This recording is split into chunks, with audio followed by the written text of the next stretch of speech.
अभी बहुत चर्चा है इस बात की कि एआई समिट जो दिल्ली में हुआ, भारत मंडपम में हुआ, उसके अंदर यूथ कांग्रेस के जो कार्यकर्ता चले गए और जिस तरीके से उन्होंने शर्ट उतार के प्रदर्शन किया। बीजेपी जब विपक्ष में होती थी तो न वो संसद चलने देती थी, न कुछ और होने देती थी, बात-बात पे लड़ती थी और खुद अरुण जेटली, सुषमा स्वराज जो वरिष्ठ एक तरह से ऑपोजिशन का प्रतिनिधित्व करते थे संसद में, वो खुद कहते थे हमारा काम विरोध करना है। मीडिया का काम होता था सत्ता से प्रश्न पूछना। आज का मीडिया ज्यादातर विपक्ष को ही कटघरे में करके विपक्ष से ही प्रश्न खड़े पूछता है। तो media was supposed to be the watchdog of the government, तो media has become the watchdog of the opposition. और वही बीजेपी के शीर्ष नेतृत्व हैं। और दूसरी तरफ राहुल गांधी या गांधी परिवार के सदस्य जो कांग्रेस के शीर्ष नेतृत्व हैं, उनके बीच में कोई मीटिंग ग्राउंड ही नहीं बचा है। 1990 से 1995 के बीच का कोई भी समय अपनी सुविधा से आप पकड़ लीजिए। बिहार का एक गांव है, गांव में बिजली नहीं है, अंधेरा है, शाम के 7:30 बजे हैं। एक दरवाजे के बाहर 6-7 कुर्सियां लगी हैं, बीच में एक टेबल है और वहां आकर रख दिया जाता है एक रेडियो। रेडियो पे लगा दिया जाता है BBC world service, BBC Hindi service. समाचार शुरू हो जाती है और कुर्सियों पर आकर के बैठ जाते हैं गांव के कुछ लोग। उसमें से एक या दो लोग हैं जिन्होंने मैट्रिक या 10+2 किया है, बाकी सब गांव के लोग हैं। कोई किसानी करता है, कोई मवेशी चलाता है, कोई दिन भर अपने काम में रहता है। गांव से बाहर ज़्यादातर लोग गए नहीं हैं। लेकिन इजराइल फिलिस्तीन के विवाद पर, इराक पर अमेरिका के हमले और तमाम ऐसे मामले जो देश दुनिया के हैं, खबरों में आता है और उसके बाद वहाँ चर्चा शुरू होती है। गांव के लोग उस पर घंटों चर्चा करते हैं, जो रिपोर्ट सुनी उसके आधार पर। और इसी सब में बाकी बीबीसी के जो संवाददाता थे उनके बीच ने एक नाम था संजीव श्रीवास्तव का, जो बीबीसी हिंदी सेवा के हेड भी रहे, सीनियर जर्नलिस्ट पत्रकारिता की। उनसे आज हम लोग बातचीत करने वाले हैं। ये बातचीत दो हिस्सों में। पहले हिस्से में हम लोग बातचीत करने वाले हैं, मतलब मैं संजीव जी के साथ बातचीत करने वाला हूं कि विपक्ष की राजनीति को लेकर जो कुछ भी कहा जा रहा है, एआई समिट में जो प्रोटेस्ट हुआ उसको लेकर के जो कुछ कहा जा रहा है उस पर बातचीत करेंगे। और इस बातचीत के दूसरे हिस्से में संजीव श्रीवास्तव जी के नए वेंचर की चर्चा करेंगे। वो दिल्ली से पत्रकारिता खत्म करने के बाद अपने होम टाउन जयपुर लौटे। वहां उन्होंने एक रेस्टोरेंट खोला है चाय और पकौड़ी की, और इस पर बहुत कुछ लिखा जा रहा है। लोग अपने अपने हिसाब से अपना अपना आकलन पेश कर रहे हैं। तो हमें लगा कि जब संजीव सर का नंबर मेरे पास है और वो मुझसे बातचीत करने के लिए तैयार हो जाते हैं, तो क्यों ये मौका हाथ से जाने दिया जाए। लिहाजा मैंने उनको इन्वाइट किया है। ये बातचीत आखिर तक देखिए और कमेंट करके बताइएगा। बहुत बहुत शुक्रिया। संजीव सर नमस्कार, मेरा नाम विकास है और आप अभी लोकमत हिंदी के दर्शकों से बातचीत कर रहे हैं। मेरे लिए बड़ी बात है कि आप मेरे साथ बैठे हैं इस बातचीत में। सबसे पहला सवाल तो मेरा आपसे ये है, ये मैं जानना चाह रहा था कि अभी बहुत चर्चा है इस बात की कि एआई समिट जो दिल्ली में हुआ, भारत मंडपम में हुआ, उसके अंदर यूथ कांग्रेस के जो कार्यकर्ता चले गए और जिस तरीके से उन्होंने शर्ट उतार के प्रदर्शन किया, उसके बाद देश के प्रधानमंत्री नरेंद्र मोदी और भारतीय जनता पार्टी के तमाम बड़े नेता ये कह चुके हैं कि देश देश को शर्मसार करने वाला था और ये घटिया पॉलिटिक्स और तमाम चीजें। मैं आपसे थोड़ा चाहता हूं आप रिकॉल करके बताएं कि प्रोटेस्ट कैसे कैसे होते थे, और इस बारे में सबसे पहले जी। जी, विकास, सबसे पहले तो आपका बहुत आभार और धन्यवाद मुझे अपने कार्यक्रम में लेने और जोड़ने के लिए। और जहां तक ये मुद्दा है कि विपक्ष ने और कांग्रेस ने खासकर किस तरह से अपना विरोध प्रदर्शित किया एआई समिट में, उसमें मैं दो तीन बातें कहना चाहूंगा। देखिए, एक तो एक सत्ता पक्ष और विरोधी पक्ष की राजनीति के कई आयाम होते हैं और उसके हम अलग अलग पहलू इतिहास में बहुत बार देख चुके हैं। और इससे भी ज्यादा अजीबोगरीब घटनाएं हो चुकी हैं जो मेरे इमीडिएटली रिकॉल करता हूं कि विदेशियों के सामने शर्मसार करना। तो आ, मैं खुद कोई राजनीति नहीं करना चाहता, लेकिन ताली हमेशा दोनों हाथ से बजती है। मुझे आज भी ध्यान है, मैं ना 26/11 की रिपोर्टिंग के दौरान बॉम्बे में था और कैसे प्राइम मिनिस्टर जो अब है मोदी जी, उन्होंने वहीं पे प्रेस कॉन्फ्रेंस की थी ओबरॉय के पास। जब कुछ पत्रकारों की इतनी आलोचना हुई कि उन्होंने लोकेशन जैसे शेयर कर दी और टेररिस्ट के हाथ मजबूत किए, तो मोदी जी ने तो ऐसा कुछ नहीं किया था। लेकिन उसी सब कार्यवाही के बीच में जिस तरह से उन्होंने सरकार को आड़े हाथों लिया था, तो उस पे भी अब हम प्रश्न कर सकते हैं।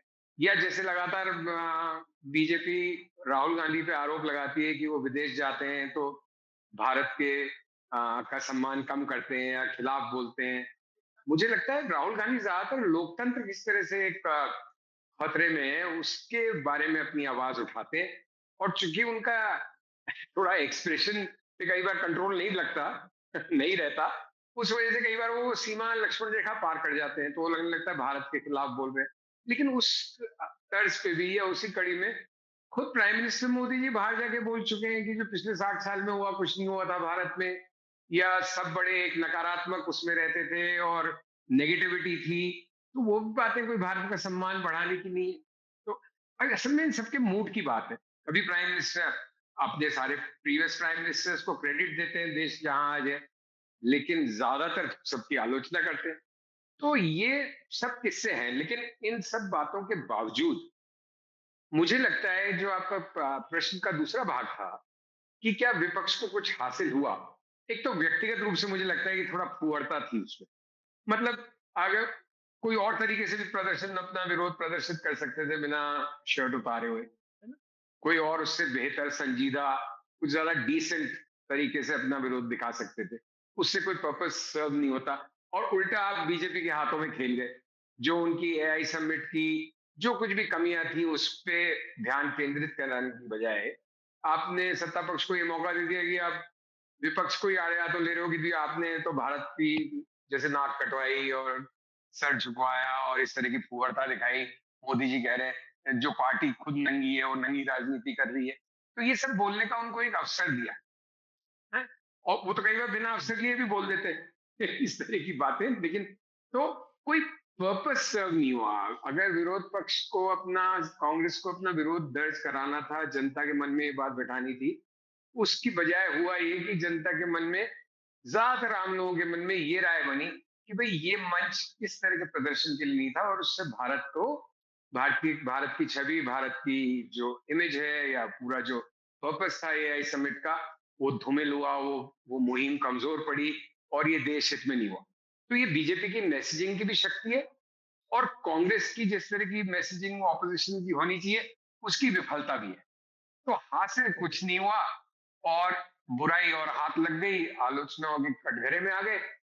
बट आखिर में जैसे कहते हैं ना कि बीजेपी जब विपक्ष में होती थी तो न वो संसद चलने देती थी, न कुछ और होने देती थी, बात बात पे लड़ती थी। और खुद अरुण जेटली, सुषमा स्वराज जो वरिष्ठ एक तरह से ऑपोजिशन का प्रतिनिधित्व करते थे संसद में, वो खुद कहते थे हमारा काम विरोध करना है और संसद को ठप करना है और हमारा संसद चलाना सरकार का काम है। तो ये दोनों पहलू हैं, ये अंतहीन डिबेट है।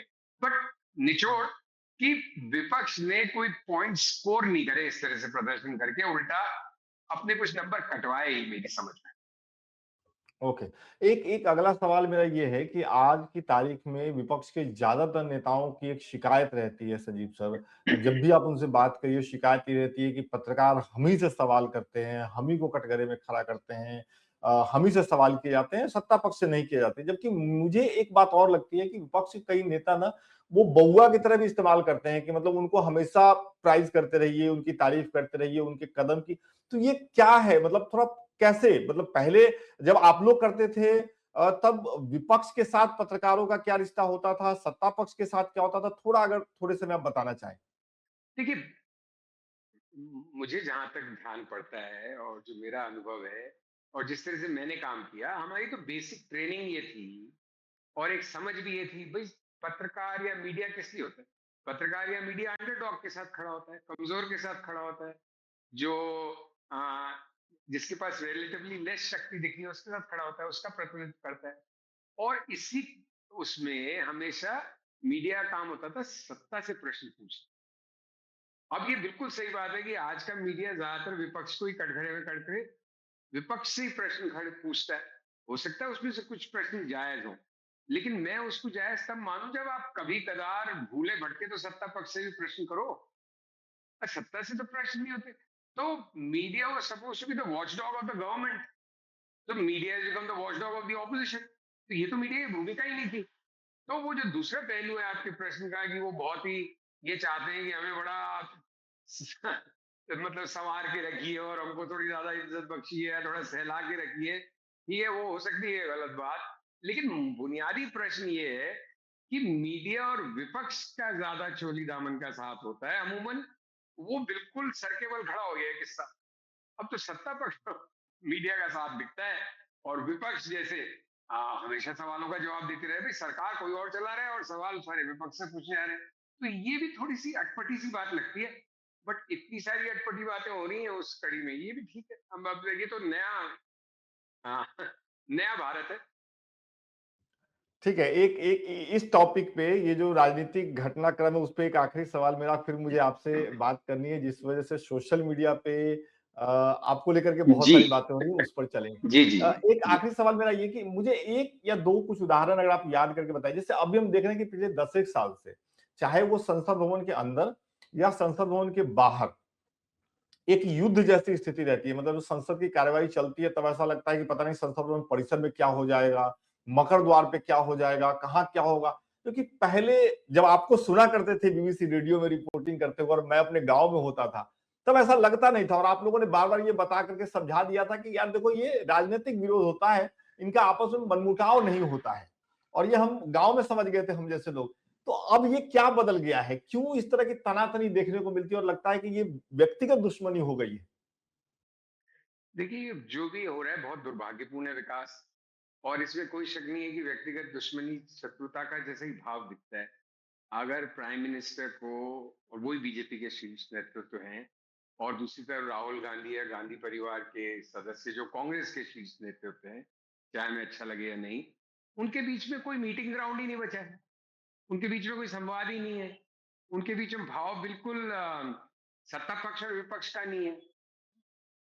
मतलब शत्रुता का भाव दिखता है कई बार, जिसको वो सब राजनीतिज्ञ हैं, थोड़ा उसको जामा पहनाने की कोशिश करते हैं कि भाई ये राजनीति है, लेकिन दरअसल सबको दिख रहा है कि ये राजनीति से आगे है, ये व्यक्तिगत है इसमें सब कुछ।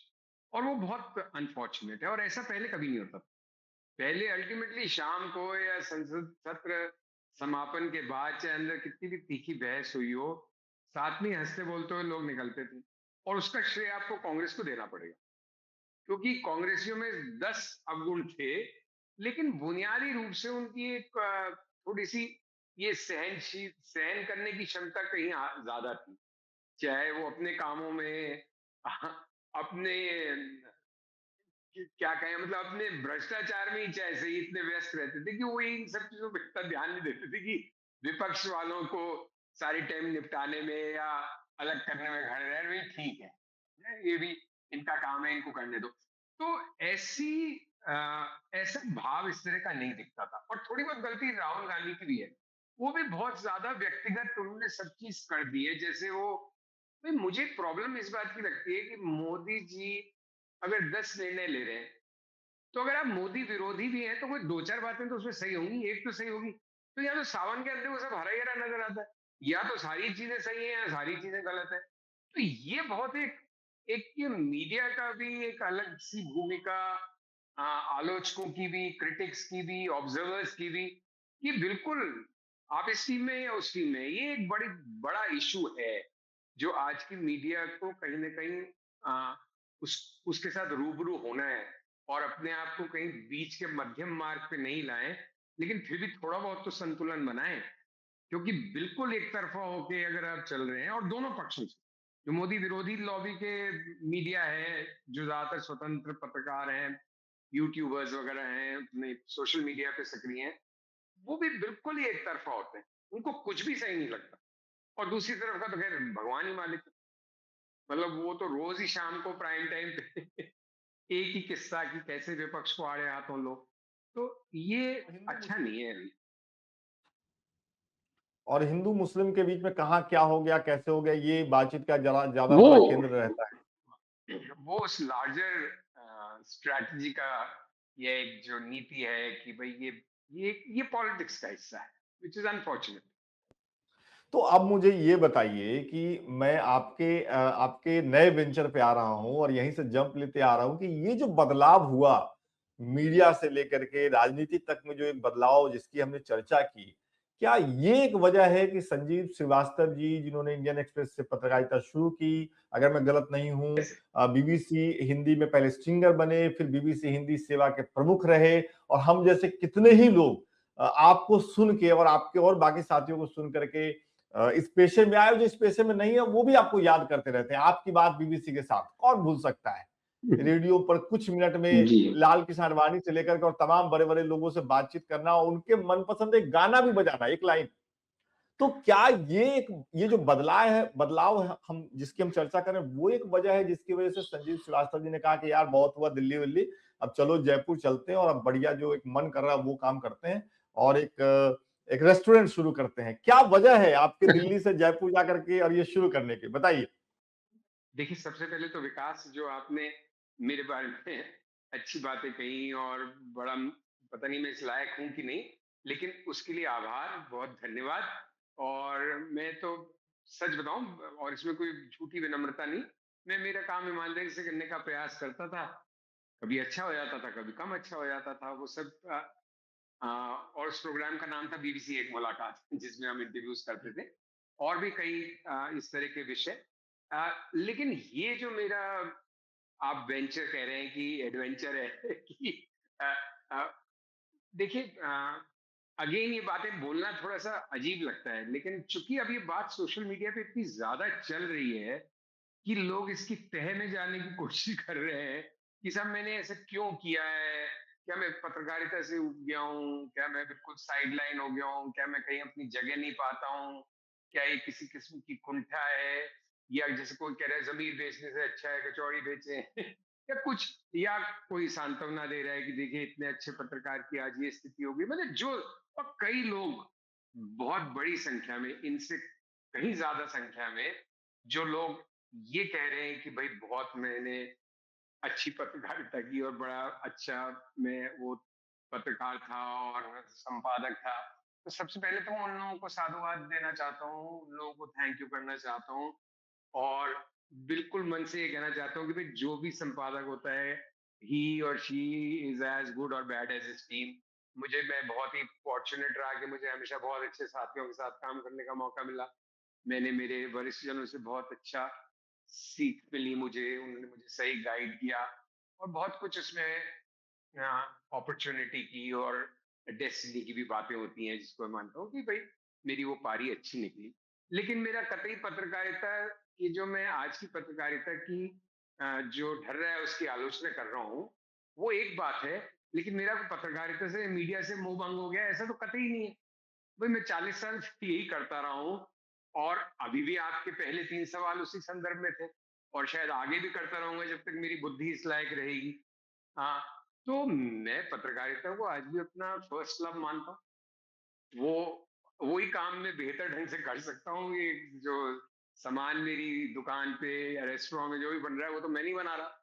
उस पे तो मेरा, मैं भी बाकी लोगों की तरह से चख के कह सकता हूँ कि मैं ठीक बन रहा है या कम ठीक बन रहा है। तो ये कोई उसका मतलब आइदर और नहीं है।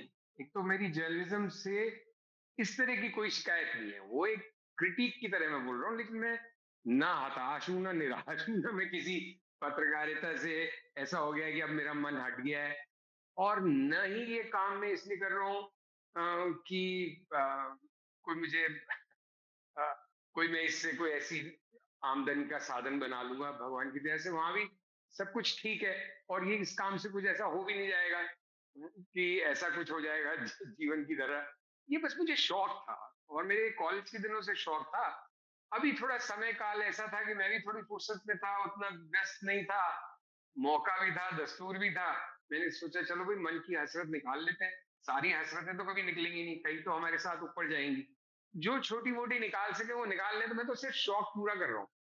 और उस शौक में को हम बहुत ज्यादा कुछ इंटेलेक्चुअली अंडरस्टैंड करने की कोशिश करना भी काफी बेमानी है, क्योंकि एक्चुअली मैंने उस पर अम, इतना मनन किया नहीं। मेरे तो बस एक मन था कि कचौड़ी बेचेंगे भी जीवन में एक बार, जो बेच ली। अब अ, अगर वो चलती रहेगी और ठीक मजा आता रहेगा तो करते रहेंगे। तो इसको मैं अपने जीवन में, जो कई रंग होते हैं आदमी के, हर व्यक्ति के, उसमें से एक रंग मानता हूं जिसको मैं अभी इंजॉय कर रहा हूँ, और टिप्पणियों को भी इंजॉय कर रहा हूँ, कमेंट्स को भी इंजॉय कर रहा हूँ। ये अब ये कुछ बातें लोग ये सही भी लिख रहे हैं। जी, जी, कि कुछ नहीं बातें अपनी सही भी हैं कि भाई पत्रकारों का रिटायरमेंट के बाद क्या भविष्य होगा, और जो इतने आ, अच्छे जगह पे, अच्छी संस्थाओं के साथ, या अच्छी आ, नौकरियां जिनकी नहीं रही, तो उनकी क्या कोई आर्थिक असुरक्षा जो है, उसका कोई परमानेंट सॉल्यूशन या कुछ होना चाहिए, उससे मैं बिल्कुल सहमत हूँ। तो वो पार्ट भी सही है। लेकिन मेरे निर्णय में कोई बहुत ज़्यादा खोजबीन पड़ताल, मतलब मुझे खुद को ही नहीं मालूम तो मैं किसी को क्या बताऊँ? तो मेरा मन था, बहुत दिनों से मन था। अ, अभी मौका लग गया, कर सकते हैं, कर लिया। कौन-सा इसमें कोई मुझे कोई रॉकेट भेजना है आसमान में। कोई ऐसा तो मुद्दा है नहीं इसमें, कोई बड़ा मैं तकनीकी रूप से सक्षम हूँ या मेरे पास बड़े साधन हों। एक छोटा-सा प्रयास है अपने मन की मैं निकालना मैं है। मैं आपका एक इंटरव्यू सुन रहा था जब आप लोग बीबीसी में सारे पुराने साथी बैठे थे, तो ये मुझे बताइए कि रेडियो पैकेजेस जो आप लोग बनाते थे, उससे ज्यादा आसान था ये नया वेंचर शुरू करने का फैसला करना, या वो ज्यादा मुश्किल था? नहीं शुरू देखिए। शुरू में जब आप लोग बनाते थे रेडियो पैकेजेस, जो मैं सुन रहा था कि टेप हाँ, काटना, फिर उसको एडिट करवाना, बाप रे! मतलब वो तो सुन के ही दिमाग खराब हो बिल्कुल। गया। और खासकर इसलिए भी वो बहुत जटिल लगता था मुझे शुरुआती दिनों में, क्योंकि मैं प्रिंट से आया था, मैं टाइम्स ऑफ इंडिया में था, फिर एक्सप्रेस में था, 5-5 साल दोनों जगह। और मैं पहली बार इलेक्ट्रॉनिक में गया था, और तब रेडियो हमारा प्रमुख प्रसारण का साधन होता था। तो उसमें वो पुराने किस्म के टेप्स होते थे, जिनको आप ब्लेड से काटते थे, फिर चिपकाते थे जोड़ के, गलत कट जाता था तो और बात ही बात ही कुछ और हो जाती थी।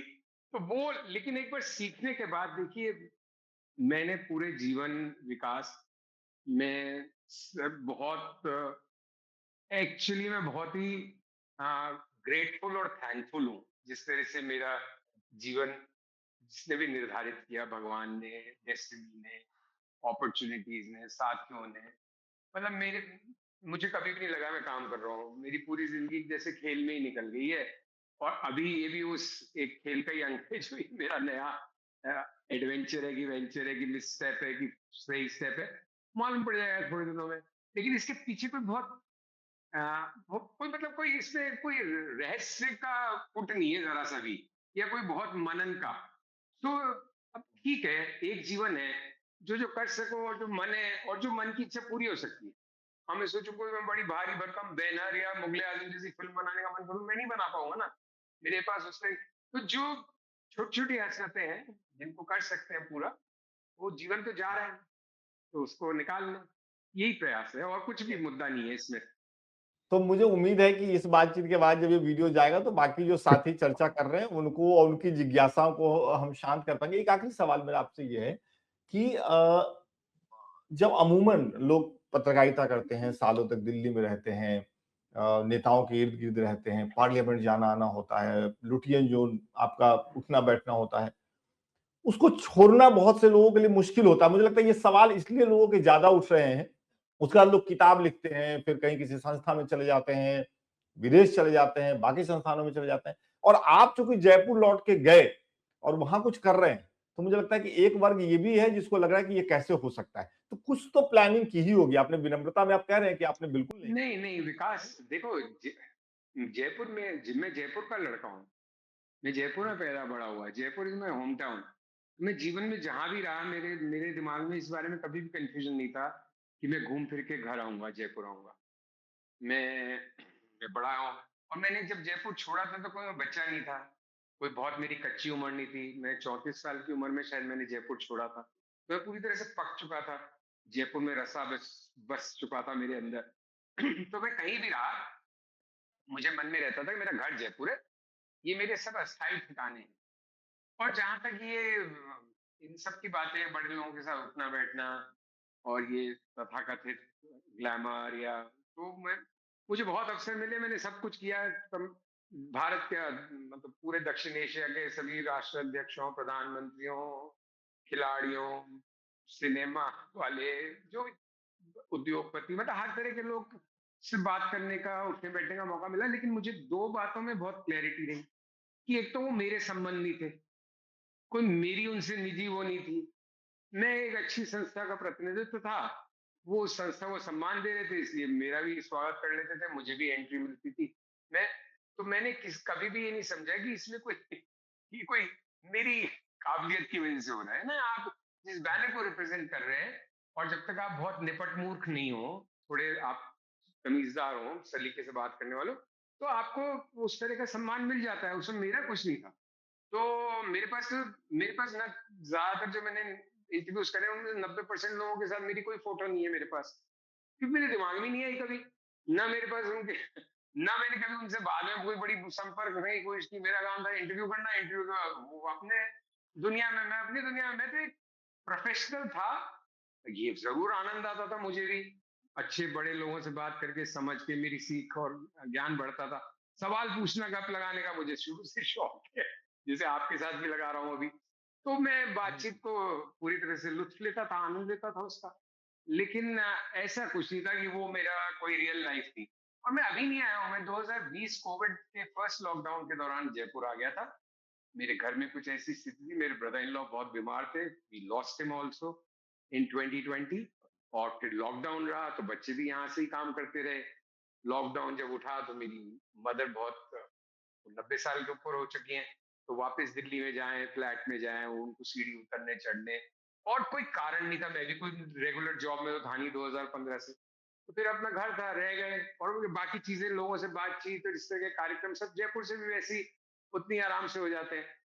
इलेक्शन बिल्कुल। वगैरह के टाइम कहीं चले जाते हैं किसी जगह। तो वो बस बात ये है, मतलब कोई ऐसा ऐसे किसी भी चीज़ में कोई पेच नहीं है। मतलब मेरे कहने का सिर्फ वो है, ना मैं वो किसी भारी वो भार को ढो रहा हूँ, ना मैं कुछ ये समझता हूँ कि वो बड़ा तुर्रमकान हूँ, ना मैं ये कोई समझता हूँ मैं बिल्कुल निपट यूज़लेस हूँ। ठीक है, मैं अच्छी खासी मुझे अवसर मिले, अच्छा खासा मैंने काम करने का प्रयास किया। वो भी एक समय था बहुत अच्छा, ये भी बहुत अच्छा समय है। जी, ज़रूर, बिल्कुल बहुत अच्छा समय है और मैं अब जल्दी ही जयपुर आने की प्लानिंग कर रहा हूँ। आपके एक श्रोता हैं, उनको लेकर के आऊँ। मैं मेरी ये दुआ है कि वहीं मुलाकात हो आपसे। बहुत-बहुत शुक्रिया सर, हमसे बातचीत करने के थैंक यू। लिए, समय देने के लिए बहुत-बहुत शुक्रिया। बहुत-बहुत थैंक यू। शुक्रिया। Thank you. Thank you Vikas, thank you. Thank you. Thank you.